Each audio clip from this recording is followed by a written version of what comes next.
School উঠে যাচ্ছে, সেটার কারণ তো মিড ডে মিল নয়। সরকারি স্কুলে পড়ার প্রবণতা কমছে এবং সরকারি স্কুলে পরিদর্শকের ব্যবস্থাটা, এসআই, ডিআই, এই পরিদর্শকের ব্যবস্থাটা গোটাটা ভেঙে পড়েছে। এরা কোনোদিন স্কুলে যান না।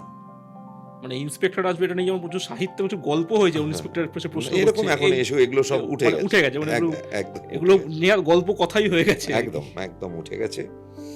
মানে গোটা সইটাই করেন হচ্ছে ওই অফিসে বসে। আচ্ছা, এরকম ঘটনাও আমরা দেখেছি, সবাই নয় কিন্তু বেশিরভাগটাই এরকম।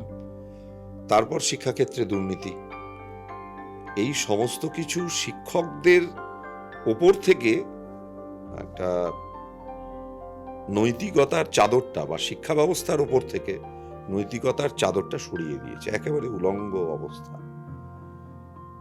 ফলে এরকম ঘটনাও ঘটেছে যে স্কুলে ছাত্র আছে, শিক্ষক নেই। আবার উল্টো ঘটনাটাও বহু ঘটছে, শিক্ষক আছে, ছাত্র নেই। সেগুলোকে উন্নত করা এবং সেখানে ছাত্র নিয়ে আসা কোনো পরিকল্পনা সরকারের আছে বলে আমাদের মনে হচ্ছে। এটা মিড ডে মিল কর্মীদেরও একটা ক্রাইসিস হিসেবে আসছে। তার কারণ হচ্ছে ছাত্র সংখ্যা কমে গেলে প্রাপ্য কমবে কেন্দ্র থেকে।